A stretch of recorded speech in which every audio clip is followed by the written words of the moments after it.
right, good morning. You go first, Dawn. All right. Well, thank you everyone for joining us. This is our third installment here with special limits you need to know with our flood Q&A. So this is going to be presented by Diana Duke-Cody, and I will be here as co-presenter, but Diana has a lot of great information that we want to share regarding flood and some of those limits that maybe we don't always think of that are going to become important when there is unfortunately a flood claim. And here's where I'll let Diana kind of introduce herself, though I'm sure you all know her. Hi, good morning. Diana Duke-Cody. I am the Senior Flood Underwriter here. I'm also a commercial lines underwriter. I have been doing this for, oh my gosh, not to date myself, almost 10 years. So I've seen quite a few things, been around the boat, and appreciate your time this morning. And then there's my slide. I am Dawn Halkyard. I am the marketing representative with New England Access Exchange. And I have been here since the beginning of the year. But prior to that, I was an agent and I do teach a flu insurance classes, some on NFIP. So maybe I'll be able to chime in occasionally. But today's topics are really some of those ones that are quite important. And it's going to be a good comparison between NFIP and private for you. So, what can we expect today? First, I want to talk about why I am talking about flood, and then I want to know if you're talking about flood. And then we're going to talk about some of those specific special limits that involve your contents coverages, and then special limits for coverage C. There's some sneaky little things in there some people don't realize exist. And then, as always, there'll be an open floor for any flood question you have. It does not have to be on this topic. It could be something on your desk. It could be a burning question, could be a situation you have. I only get smarter when you guys ask questions that if I know them, great. If I don't, then I can go research them. So help me get smarter to help you even more. All right, slide. All right, so here are the top three reasons of why I am always talking about flood. Ultimately, it reduces hurdles for agents that you guys face in the marketplace. The more I know, the better I'm equipped to help you.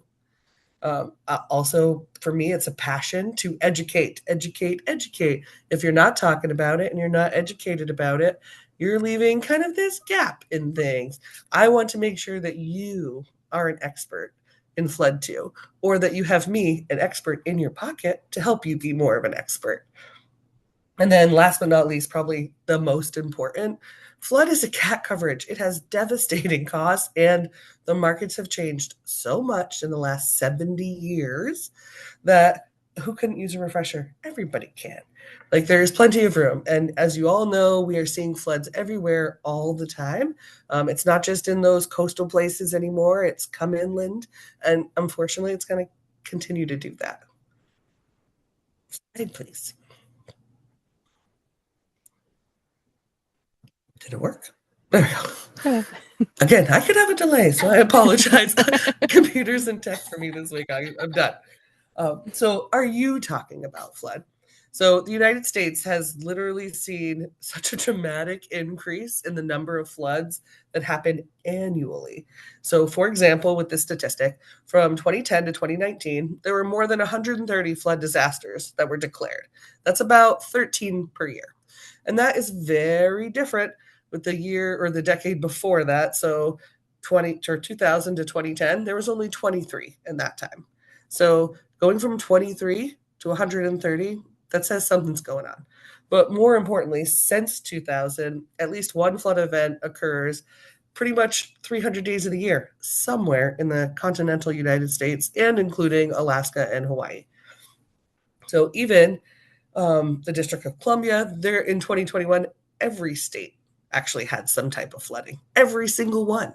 Was it as catastrophic as, say, for us here in Vermont in 2023? Was it as catastrophic as that in every location?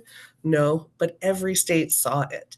And typically, every 2 to 3 days, basically millions are always exposed.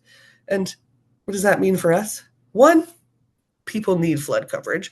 Two, there's a lot of opportunities for flood. And three, maybe not everybody knows that. Slide, please. So basically, out of all of that, I just explained millions of people are always exposed. They're happening pretty much 300 days out of the year. That's a lot. but only a few people actually have flood insurance. And, kind of why is that? When flood insurance first kind of came on the books with the NFIP program, right, it was a requirement mindset. If your lender requires it, you got to get it. If they don't, you don't have to. So that's kind of the old way of thinking. The other part of that is nobody's really treated flood like a priority, like your homeowners or your auto. Sure, there's some compulsion in there too with auto and even your homeowners, but also if it hasn't happened to them, they may kind of feel like they're immune to any kind of flood losses. And we all know that's not true. I am living proof. No one is immune. Why must we change that? As professionals in the insurance industry, it really is our job. We're here to make sure that we are giving the most information, the best advice we possibly can, and educating the insureds on their own risk. So they don't always know what they don't know. And it's our job to kind of teach that. And then with that, many states, after some of these significant floods, have seen such a rise in E&O claims against insurance professionals by people who didn't have flood insurance and felt that they weren't properly advised on their flood risk. And in doing that, it puts us in a weird spot. Our job is to always tell them whether or not they take the advice. That's not on us. But it is on us to make sure we are not saying, oh, if your lender doesn't require it, then you don't need it. Because that is not the same as, do you have a flood risk or not? That's not the same thing. Just because somebody's compelling you doesn't mean your risk goes away when they aren't. If you're in a flood zone, and even if you're not, if it rains at your house, you can flood. So everyone has some level of risk. And it's our job as the professionals to kind of put that into actual focus for them. Slide, please. We can change this. I have been on this crusade for many years, and some of you have been with me along this journey, and you know how crazy I get about the flood and how deep I go into it. But we can do this. And how we do that is we need to talk risk versus requirement. If it rains, it can flood at your house. And if we as the professionals don't take it seriously, our insureds are not going to either. We want to be talking facts about flood risk. Do they have an exposure? If the location has flooded before, would they, or whether before or otherwise, if that location flooded, would they want to lose their property or need to repair damage? And if the answer is to either of those is yes, you need flood insurance. And then the other part is talk openly about flood risk for your whole collection of coverages. You're talking to them about homeowners, make sure you talk about flood. You're doing a personal umbrella, make sure you're talking about flood. If you're doing a commercial risk, make sure you're talking about flood. It's not a one-time ask. It's an annual ask, maybe even a few times a year. The landscapes change every time it rains. So I don't know where you guys all are. Some of you I kind of know. It's been raining. I feel like it's been raining since last October. And that means every one of these rain dates means things have changed. Slide, please. So now to the meat of today. So I have been tearing apart flood into little chunks.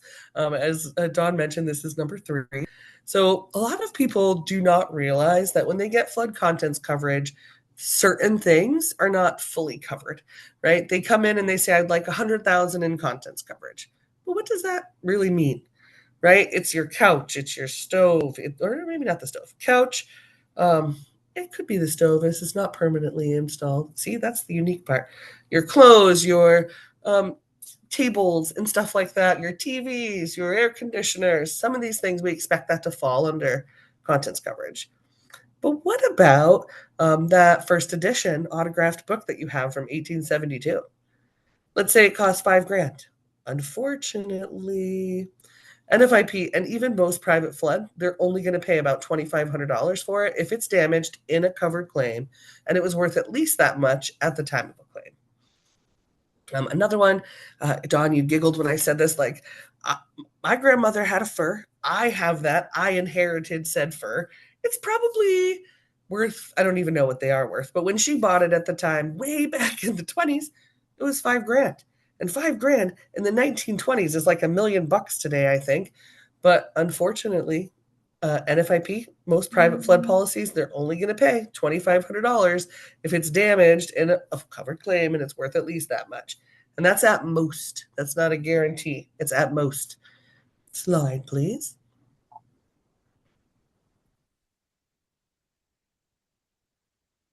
All right. So, still similarly, most people don't realize. So, let's say you have a home based business, or you're, say, a contractor who brings your work property home, call it hammers, whatever will have you. Most people don't realize that personal property that you also use in any type of business operation, NFIP limits that 2,500 bucks. If you use it in any way for any business operation and you only have a primary homeowner primary flood policy, it's only going to pay 2,500. So maybe you need a second policy for your commercial exposure that covers those things wherever they are, but something to consider. So I know for me, home-based business, say a daycare, you would want to get a commercial flood policy and a personal one because, as you might imagine, on the commercial side, they're going to cover only your business exposures. They're not going to cover your personal couch if it wasn't actually used in your business. So this is kind of one of those gap spaces. If you do have like you have a commercial exposure and you have your personal, you end up needing two policies to actually cover yourself. And then this is the best one. If anybody's ever been married with a family ring and it's been passed down over time and the value changes significantly depending on where you are, how long you've had it, really.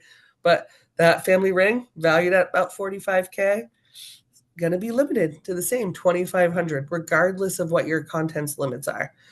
Part of me, or if anybody's thinking like me, how the heck can a flood damage a ring? Well, rings maybe didn't get sucked out the window and it's still inside, but it's covered in muck. Maybe you need to hire someone to come in and metal detect to find it.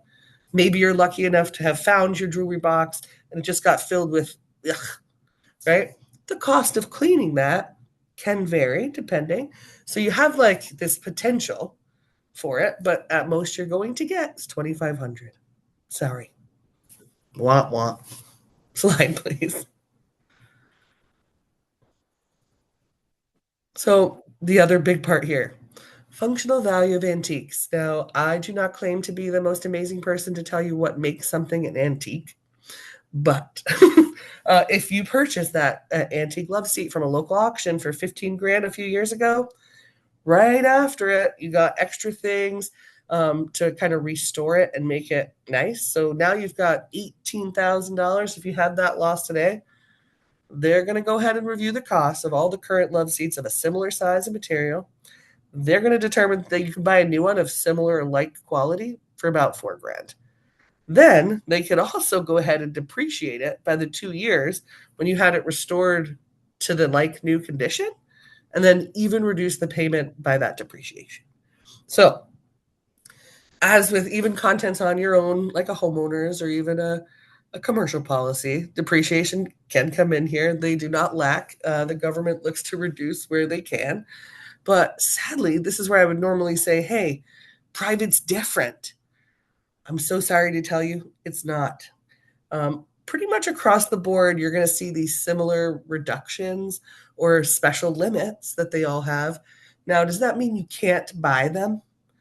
Of course you can. I sell Cadillac policies too. So there are carriers out there that say, you want this special thing covered. So I'm going to use, say, the ring as an example. That's $45,000. Now, do I think they would say, here, we're going to limit this and specify that we'll cover this? No. It means you need a special type of flood policy. The two that I know right now that will do it are difference in conditions flood policies and parametric, where they kind of do schedule that specific piece of property to have coverage. Now, when they do that, the forms change slightly to basically remove the precious jewelry limit from that special limit. So they actually use the same NFIP and even private Lloyd's description of where they limit it to 2,500. All they do is cross out the one that has the thing you want covered. So let's say it was a fur, they would then cross out furs and offer it to you and list it. Or if it's the jewelry or the fine jewelry, they cross that out. So at the beginning of this, I kind of put up the description. I think you might have. Oh, nope, what wasn't what was in there, but that's how kind of how they get around it. So they don't open it up and reduce all the special limits, but there are ways you can buy it. None of it's cheap. So really the best thing is keep those important things away from your house that might flood. Try safety deposit boxes, maybe a waterproof case. No guarantees on that though, but there are ways you can get it. It's just not cheap. And then is it worth it? That's a good question. We wouldn't really know unless you had an actual claim to know where you would be at. Anna, there's Slide, please. a private question that came in. Do you know of any inland marine, like personal article floaters that would allow you to schedule and not exclude flood? So I am not aware. So I want to say in the last 25 years, as you probably actually even a little bit more, a lot of homeowners dropped that 25,000 of flood that they would give you. A lot of umbrella carriers now specify no flood. So I am not aware of any personal articles ones that do. But in my mind, I was thinking of, I guess it might be that it's a valuable articles policy that they can include flood, but it's considered a separate line. So when I've written them in the past, you get one policy or one quote, but it becomes two policies. The flood is separate. So then it's specific to the thing that you want to cover. So probably like for jewelry or an autographed poster or book, like it'll have a specific flood limit regardless. And it kind of, like I said, they cross out the places that were excluding it later. So hope that answers that. This is the closer look. So this is literally what you see in the NFIP and even most Lloyd's private flood policies. You'll see that no more than 2,500 for any loss to one or more of the following kinds of properties. Now I'm going to put an asterisk in right there because it says to one or more. Now, is 2,500 the total if you had each one of these things? Unclear. No one would give me a direct answer until I actually have a claim that I can present them. Isn't that awesome? So, as this form reads, it would be in total. So, let's say you had photograph, a book, jewelry, fur, and business personal property, and each one of them had a claim. I do not believe each one you can have 2,500. I believe it's in total. That is how I can't say that for sure. So, yeah, NFIP has updated their claims manual and they have made it very clear now that it is $2,500 per loss, whether you have one of these classifications or all of them. So that's the most you're going to get. Gross. Private side, they read it different. So that I have experience, and I have experienced some claims, and of course, it will always depend on the specifics of your claim. But I have found that it's separate. So on the private side, this is that slight difference. I had someone who had two watches and two articles that were signed by some famous TV anchor, but they paid 2,500 for each of them. So that's where we want to take the balance, right? And then another slide, please. Should be almost it. All right. This is where it gets a little muddy. And again, NFIP and most privates are similar, but they do vary. So most people don't realize where debris removal kind of falls in, and it's kind of a special limit of its own, right? They will pay the expense to remove non-owned debris that is on or in your property and debris of your own property that's anywhere.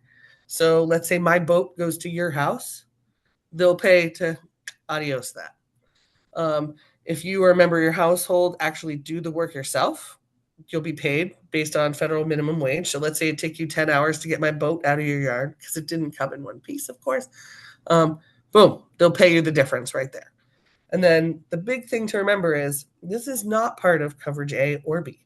So it's not part of your building coverage and it's not part of your contents coverage. This is separate, completely separate. It doesn't increase anything.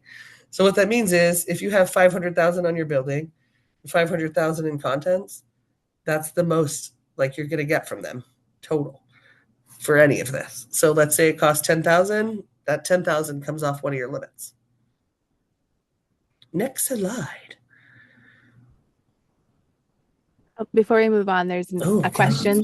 Can you give an example of debris? So, I mean, when I think of my own stuff, debris is anything that's now wet and disgusting. So when my house flooded, it was everything. It was mattresses, it was cushions, it was clothes, it was books, it was paper. But outside house debris, it could be logs, could be tires, could be a fuel tank, That was some of the weird stuff that came down the river and we had in our backyard. But stuff like that. So debris can basically be anything that's no longer of value. So no value, debris, not the cheese. Similar with that. So if you knew a flood might come and you were trying to basically avoid it or prepare or prep, or it's coming, it's happening, and you want to do something to try to make it less. So this is from NFIP, and again, similar for Lloyd's. They'll give you up to $1,000 that you can use to protect your building from flood or what you know or is an imminent danger. So they've issued a flash flood warning. You know your road gets wet. You're going to go out there and get sandbags. You're going to create some kind of weird levee. You're going to get a new pump so that you can start sucking out your basement before it gets to the top floor. And again, plastic sheeting and lumbering they have in here. So anything you can do to prevent one is good. So they'll pay you $1,000 for that, which means you don't necessarily have had to have an actual claim. Your prevention of the claim is where this money could come in, a special limit. Similarly, as we mentioned before, if you put this time in and you go to protect your property and all is well, and you do all that work yourself, you're not hiring someone, NFIP, they'll pay that value of work to you at the federal minimum wage. Slide, please. So this is the meat of it. So this is where NFIP and private differ. So coverage for the sandbags and the supplies and labor only applies if damage to your insured property or from flood is imminent and the threat of flood damage is apparent enough to lead a person of common prudence to anticipate flood damage. If I hadn't put this wall of sandbags, it would have poured through the window and my whole first floor. So if you can look and see that water got to the top of that sandbag but didn't come in, a reasonable person would say, perfect. And similarly, just like in the, looks like you did already post it anyway, a general and temporary condition of flooding in the area near the described location must occur, even if the flood doesn't actually reach the building. I'm going to use a place in New Jersey in Hoboken, which I love so much. Jackson Street, one end floods and one end never really has, except for in Sandy. So everyone on Jackson Street prepares. Sure, the first 10 did get hit, but the last one in line who didn't, he was prepared. That's where this would come in for him. And then the other piece of that, the big caveat, is that a legally authorized official must actually issue an evacuation order or a civil order for the community in which the building is located, calling for measures to preserve life and property from the peril of flood. It, again, doesn't increase coverage A or coverage B. It's separate from that. So basically, you need a possible flood declaration. It needs to be on the news. It needs to be out there and actually applying to your specific area. Slide. Oh, this is where it gets long-winded. So property removed to safety. If you take care of your stuff and say, hey, I know it might flood here, I'm going to go ahead and move it to a place where it's normally dry, reasonable expenses will be paid for that. So that's the value to move it in order for you to take it up to $1,000. If you say move it to a different location, other than where the flood policy is, still going to cover you for that 45 days after you moved it there. They do expect, as long as you can, that you'll eventually move it back. But ultimately, they want whatever stuff you take to be fully enclosed in a building otherwise, because you want it to be protected. You don't want to take it from this place to avoid a flood to leave it outside in somebody's backyard where it's going to get wet and ruined anyway. Not the same. So this is a unique piece, 3 and 4, because these are in NFIP, but not always in private. So any property removed, including a movable home described in the NFIP digits there, must be placed above ground level and outside of any zone. So you can't move it from one end of Jackson Street to the other in Hope. You would need to move it from Jackson Street to, say, here in Vermont, like where we do flood, but hopefully less than Jackson Street, right down there. And again, it does not increase coverage A or B. Slide, please. I know I covered a lot and I always talk too fast. Did anybody have any extra questions, or did anybody already know about this? No, how can I can explain how it differs from NFIP and private? So basically on each one, I kind of tried to do that. So NFIP and Lloyd's, if if you're using a Lloyd's of London product that mirrors the NFIP, there's very few differences between them. The Lloyd's policy has to broaden it. It can't reduce the coverage that NFIP offered. Now, we have other carriers out there in the world like Rethought, Neptune, Aon, Lexington, Chubb, like I could go on. I could spend 10 days here with you going through everyone's flood forms and how they differ. But ultimately, most are going to come at you with that special limit unless you're purchasing a policy that is meant to circumvent that. So, a difference in condition policy would the purpose of it is to give you the coverage on the thing you need while not removing any of the other coverage or giving you more. So, like I use that as an example for difference in conditions. If I want to cover my grandma's fur at a specific limit and I get that type of policy, it's still going to show the same exclusion word, but they're going to just cross off where it said fur so that now my fur can be covered by that flood policy. And I literally just mean strike through. That's all that they do. They don't even make a new page. They just cross right through.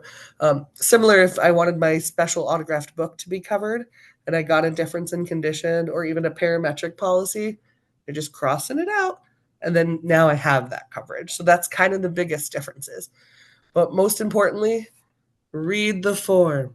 I can tell you till I'm blue in the face as many of the different forms as I know, but it's how it's printed and given to you. People make mistakes. Sometimes those mistakes are to the insured's advantage. Sometimes they are not.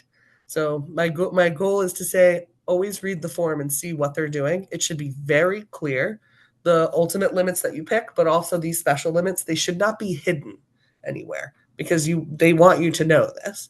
It's just not on page 1. It's normally on page 12 or a little later. So I don't know if that helps or not, but So there was a question that actually came in earlier, but said to save it for later. So with that question, they had copied the definition of the flood, and they wanted to know, is it best to use this to explain to the insurer that to be covered, it must meet that definition of flood? I fully agree. Fully. So, oh, my house just has to flood and I'm covered. Well, no, you and your neighbor, or you and another acre and 3/4 has to be inundated. So by basically putting that up front, I think it gives them a good understanding of. I can tell you I've gotten calls or from both agents and even insureds. My water heater flooded my basement. That's not the same. My neighbor's pond sprung a leak or broke open, and both me and 3 of my neighbors were impacted. Few problems with that. Yes, they did get water coming through, but it went through. It didn't stay. So, part of what that definition says, a general and temporary condition, partially or complete, it doesn't have to stay, but who it impacted and how, each policy might have paid different. The last person that got the pond water, the water stayed. It's considered a flood as long as him and a neighbor was impacted. Meets that. The first one, the first house, say in this imaginary line, it went in and out underneath their crawl space. Now, one, they may not have even had any flood damage of any kind. Crawl space, that's kind of what they're for, is to let the water go through and not come into your house. But if that is the case, then whether or not that person, that first person in line, has a claim, it still allows the last person to file a claim because 2 people were impacted. So it doesn't mean everyone has to file a claim. It just means you and other people have to be impacted. So I know, again, something I always hear, well, they didn't file a claim, but I have to. So go ahead. It only needs 2 of you. The person that comes out to investigate your claim, they're going to know who is impacted, whether or not they file a claim. Some people, it's only $1,000 to fix it. My deductible's 5. I'm not filing a claim. That's okay. You're allowed to do that. But definitely use that definition. Most people don't know this, but it's totally on my wall, like about the definition of flood, because it means something different depending on how you read that. How rain can cause flood. Yes. I think I can. I got 2 minutes. You got 2 more minutes, Don? Yep. You good? Okay. So everything that happened in Vermont and Maine and New Hampshire the last 5 years. So July 2023, that was just a rainstorm. It didn't have a special name. Like it wasn't a Katrina or a Sandy or an Ian or a Ralph. It was just regular, ordinary rain. Few inches at a time that just fell in such a quick, rapid way that you just saw it pile up. My own house, many of you already know, 10 feet of water through the whole bottom of my house from just rain. And it stayed for 3 days. Like there was no more places for this rain to go. So, like, rain can come for you. It doesn't care. And one of the things we did notice already, and trends, as you know, when we have a bunch of flood claims, it gives us data. So weird people like me are happy in a sad way, but happy because now I can say 47,000 people in just these 3 states had issues. 7,000 of them had flood coverage. Like I can look to you and say, this is a disparity because, you know, all of us are taxpayers. And for those 40,000 people that did not have coverage, they're going to be approaching FEMA, right? And they're going to be looking for some emergency funds. And we all pay that. So rather have a flood policy or not, up to you. So the declaration part of a flood isn't the same. So if there is a natural disaster and they do claim it as a flood disaster, that is great. For tax purposes and whatnot, it doesn't always mean that for your flood policy. The rain wise, as long as it's inundated and it's stayed. So if it just rains and your driveway gets a little wet, but it passes in an hour or so, probably not going to be a flood. Rain that has been sustained and dropping in one location, NOAA, the government's at weather, whatever, can say how deep that water was and how long. So, like in my house, mine was deemed a flood, and Williamstown was probably last to get the declaration. But even just this summer, so Sutton, Vermont is the only place I knew about that got significantly much rain and definitely had some flood. It wasn't a declared disaster for them, but everyone in those communities can definitely file a claim because, again, water stayed for 24 hours and it rose some. So it's, I don't know if I'm explaining it right, but anything can impact whether coverage is there or not, of course. We don't always get to say, I wish I could say I was in claims, but they don't let me in there because I would just say yes to everyone. An example, though, that I can use from my own personal experience is in New Jersey, they have what they're called water towers where people stored water. One of those collapsed, and in it, there was like, I don't know, 72,000 gallons of water that poured through the whole community. Now, it wasn't a flood disaster, but everyone who had a flood policy could file a claim if they were impacted by it because it also says from any source. It doesn't just say when the government declares it a disaster, it says from any source and any open source that can be anywhere, but it can't be the water heater in your basement. But it can be any outside source. So that's rain. That could be that giant water tank, your neighbor's pool, the giant pond, the dam release, or any of that stuff. All of those can ultimately be a flood. The significant or the part where it could affect coverage, if that happens on Monday and you don't call anyone till Friday, the data that they need to give you the confirmation that it is in fact a flood because you and another person were impacted in that 2 acre area, like the data may not be there because if they come out on Friday or you call on Friday, they probably come a day or two later. The water may not still be there for them to see. But if you're flooding on Monday from rain or any other source and you give that jingle, that's at that moment they're going to start pulling the data from NOAA. They're going to show up and say, oh, look, 6 to 10 of these houses are wet. So let's get this coverage kind of moving. But I wish I could say every time that it rains and you get flooded, it would be covered. But they don't let me say that stuff, especially on a recorded line. You're very welcome. I hope that answers it.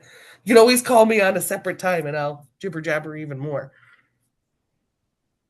Any other question? Mine's delayed, so I'm just now seeing if it ran. I'm just now seeing some of them. I apologize. Oh, you are very welcome. I'm always happy to talk flood anytime, anywhere, wherever I am. She really does mean that. Call her, email her. She is more than happy to have a conversation.